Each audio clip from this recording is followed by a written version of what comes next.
الرحمن الرحيم الحمد لله رب العالمين وأصلي وأسلم على أشرف الأنبياء والمرسلين نبينا محمد وعلى آله وأصحابه وتابعين لهم بإحسان إلى يوم الدين أما بعد فالسلام الله عليكم ورحمة الله وبركاته. Louange à Allah, le Seigneur des mondes, le Seigneur des vivants et des morts, lui qui nous a créés, qui donne la vie à qui il veut et l'arrache à qui il veut. Lui qui nous a permis aujourd'hui d'être encore de ce monde des vivants pour continuer avec vous, chers téléspectateurs et téléspectatrices de Lumière TV, sur le thème que nous avons commencé depuis un bon moment par nous entretenir là-dessus, qui est al-istiqama, la droiture. Aujourd'hui, nous allons continuer sur les choses qui nous permettent d'être sur le droit chemin. Et nous avons commencé par aborder la dernière fois que la guidance, c'est Allah subhanahu wa ta'ala qui la détient. C'est lui seul qui détient cette guidance. Alors, qu'est-ce qu'il faut faire?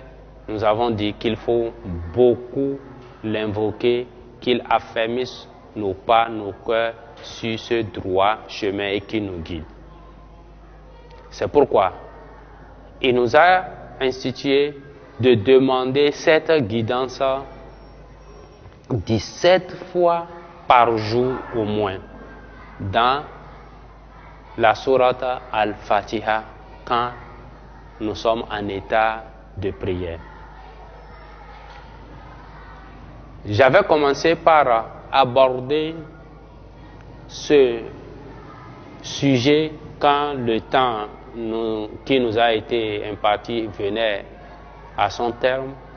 Donc je vais un peu nous rappeler l'importance de comprendre que le fait de demander cette guidance 17 fois par jour dans nos prières quotidiennes.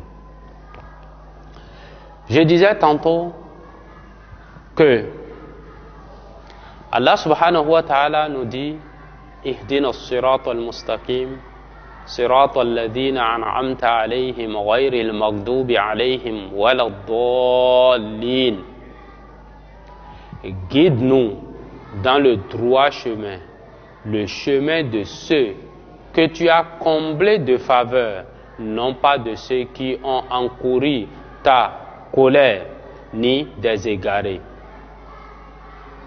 Certains parmi les gens de science, les ulémas, ont dit il convient que l'on attire l'attention de tout musulman sur le fait que ceci est une invocation.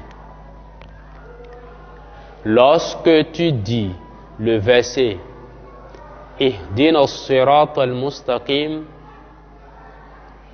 guide-nous dans le droit chemin, tu invoques Allah subhanahu wa ta'ala par cette invocation qu'Allah t'a rendu obligatoire 17 fois par jour au moins, et ce en raison du nombre d'unités de prière prescrites obligatoires.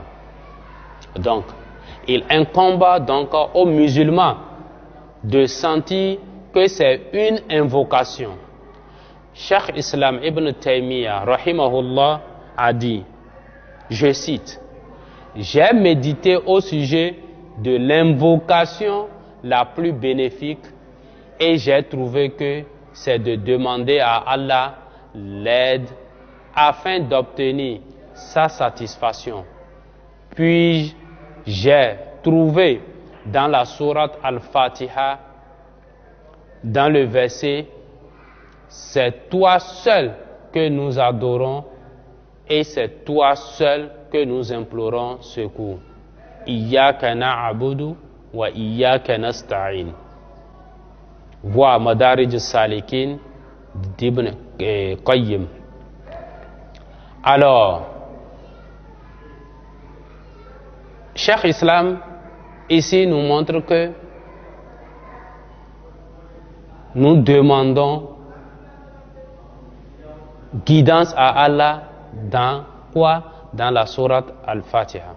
Et il dit encore, il a été ordonné aux serviteurs d'être constants dans la demande à Allah de la guidance vers al-istiqama qui est la droiture.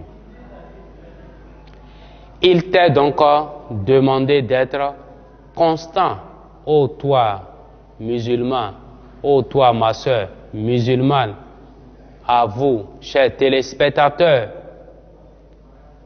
il t'est donc demandé d'être constant dans le fait de faire cette invocation où tu demandes la guidance vers la droiture de Dieu, ce qui se trouve dans la sourate Al-Fatiha que tu lis tous les jours dans les prières obligatoires que Dieu t'a rendues.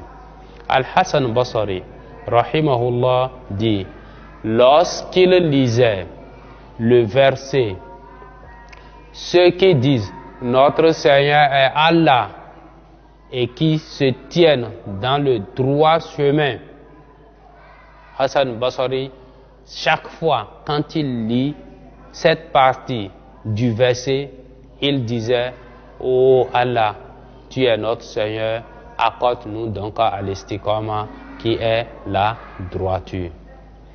Hadith rapporté par At-Tabari dans la traduction du Coran. Alors, nous devons comprendre que le fait de demander guidance à Allah subhanahu wa ta'ala est très important. C'est une prière quotidienne que nous devons faire, demander toutes les fois qu'Allah nous guide. Et c'est ça que le prophète sallallahu alayhi wa sallam, en dehors de ceci, a l'habitude de dire Ya muqallib al-qulub, thabbit qalbi ala dinik. La deuxième règle que nous allons prendre aujourd'hui consiste à quoi? C'est-à-dire la réalité de la droiture est quoi? Est l'attachement à la voie droite et au droit chemin. Donc la réalité de la droiture consiste à quoi?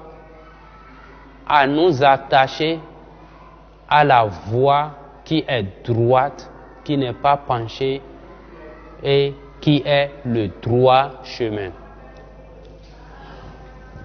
Nous allons suivre la bonne voie dans la connaissance de la réalité de la droiture en nous arrêtant sur certaines paroles bénies rapportées des compagnons et de ceux qui les ont suivis de manière exemplaire au sujet de la mise en évidence de son sens et de la clarification de sa réalité. Allah subhanahu wa ta'ala nous dit, ceux qui disent notre Seigneur est Allah et qui se tiennent dans le droit chemin. Il a été rapporté d'Ibn Abbas radiyallahu anhuma qui dit et qui sont droits dans le fait de s'acquitter de ses obligations. Hadith rapporté par At-Tabari. Et d'après Abu al-Ulayya qui a dit et qui lui voue une action et une pratique de la religion exclusive. Hadith rapporté par Al-Mawardi. Donc, d'après Qatada, au sujet du verset, ceux qui disent notre Seigneur est Allah et qui se tiennent droit dans le chemin droit, Qatada disait qu'ils sont droits sur l'obéissance d'Allah subhanahu wa ta'ala. Donc, tous sont unanimes d'être droits sur la voie d'Allah subhanahu wa ta'ala.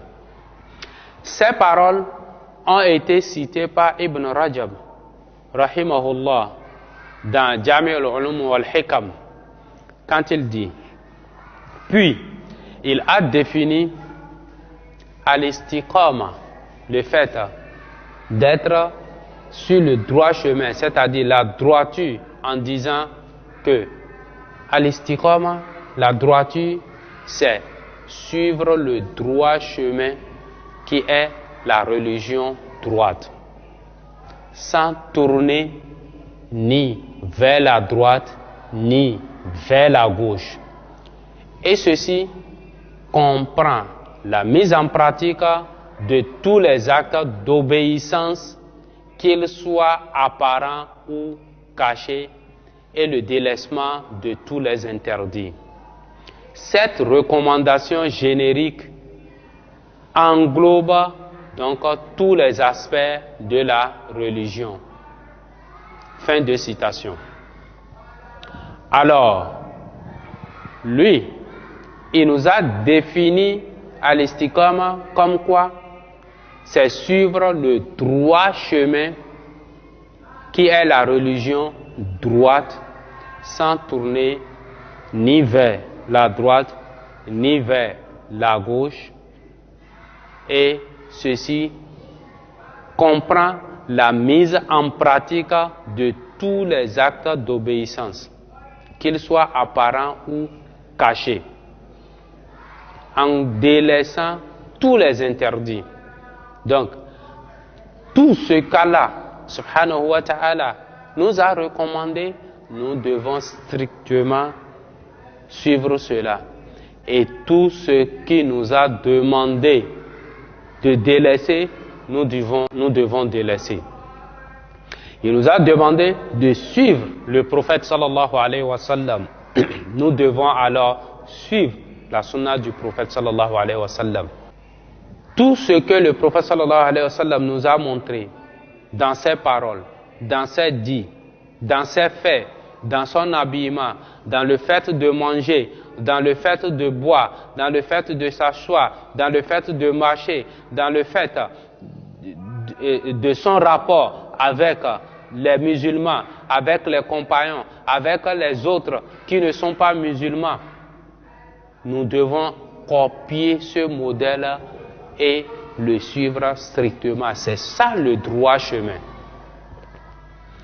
Nous n'allons pas faire une adoration sauf si ce n'est pas ce qu'Allah subhanahu wa ta'ala nous a recommandé de faire à travers son prophète Muhammad sallallahu alayhi wa sallam. Nous devons suivre strictement la sunna du prophète sallallahu alayhi wa sallam. Rien en dehors de ce que la religion nous a demandé. Avant de faire quelque chose dans la religion, nous devrons demander aux érudits, ceux-là qui pratiquent la sunna du prophète sallallahu alayhi wa sallam, ceux-là à qui nous avons confiance, est-ce que ceci est mentionné dans la religion? Est-ce qu'on peut le faire? Est-ce que la sunna du prophète sallallahu alayhi wa sallam nous l'a recommandé? Si oui, la sunna t'a recommandé de faire quelque chose, sam'a wa ta'a. Tu n'as pas de choix. Et si la sunna ne t'a pas recommandé, tu l'évites. Tout ce que l'homme doit faire en matière de religion doit être conforme à la sunna du prophète sallallahu alayhi wa sallam. Rien en dehors de sa sunna. Nous devons le suivre dans sa manière de prier. Sallu kama ra'aytumuni usalli. Khudhu anni manasikakum. Donc, il n'y a pas ce sujet dans l'adoration d'Allah subhanahu wa ta'ala que le prophète ne nous a pas montré.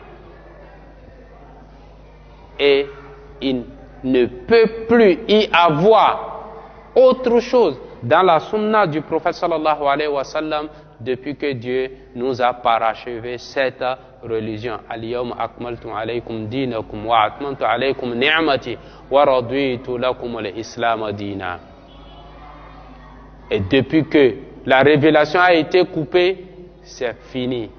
Autre chose en dehors de ce que la sunna nous a montré, nous n'allons pas le faire. C'est pourquoi le prophète sallallahu alayhi wa sallam nous dit qu'il nous a laissé deux choses. Si nous nous y rattachons à cela, nous n'allons jamais nous perdre. Le Coran et la sunna du prophète sallallahu alayhi wa sallam. Donc, tous ces sens sont proches et s'expliquent les uns les autres, car à l'istiqama, la droiture fait partie des thèmes génériques qui englobent toute la religion. C'est pourquoi Ibn Qayyim, rahimahullah, a dit al-istiqama est un thème générique qui comprend la religion dans son ensemble, et c'est de se tenir debout devant Allah, étant réellement véridique et ayant tenu la promesse. Voilà le résumé de Ibn Qayyim en donnant la définition de al-istiqama. Donc al-istiqama, en résumé, ici, c'est de se conformer totalement sans vouloir se pencher sur une quelconque religion ou suivre sa passion en matière de religion. Allah subhanahu wa ta'ala t'a demandé de faire à travers son prophète Muhammad sallallahu alayhi wa sallam sam'an wa ta'a. Tu pries comme le prophète sallallahu alayhi wa sallam a prié. Tu jeûnes comme il a jeûné. Tu fais le hajj comme il a fait. La zakat comme il a fait. Le prophète sallallahu alayhi wa sallam est un modèle pour nous. Nous devons suivre ce grand homme, car celui qui va essayer d'amener autre chose en dehors de ce qu'il a mené, fahuwa raddun, on va lui rejeter ça. La religion qui n'était pas au temps des Sahaba ne sera pas aujourd'hui religion. Rien sans que le prophète ne nous montre que tel est ça ou tel n'est pas ça. Même le fait de manger le cuit-dent, le prophète nous a montré. La marche, rentrer même aux toilettes, sortir de la toilette, sortir de la mosquée, rentrer dans la mosquée, rentrer chez toi, comment sortir, aller au marché. Il n'y a rien que le prophète sallallahu alayhi wa sallam a délaissé. Alors, conformons-nous à sa sunna en cherchant bien sûr à étudier, car c'est la base même de la connaissance. Il faut chercher à connaître sa sunna, à étudier chez des gens vraiment dignes de confiance et non les gens qui ne connaissent pas, qui ne pratiquent pas la sunna du prophète sallallahu alayhi wa sallam. Vu le temps qui nous est imparti est arrivé à son terme, nous prions Allah subhanahu wa ta'ala ce que nous avons dit de bien, qu'Allah l'accepte, et ce que nous avons dit de mal, qu'Allah l'efface de notre page. Wassalamu alaikum wa rahmatullahi wa barakatuhu.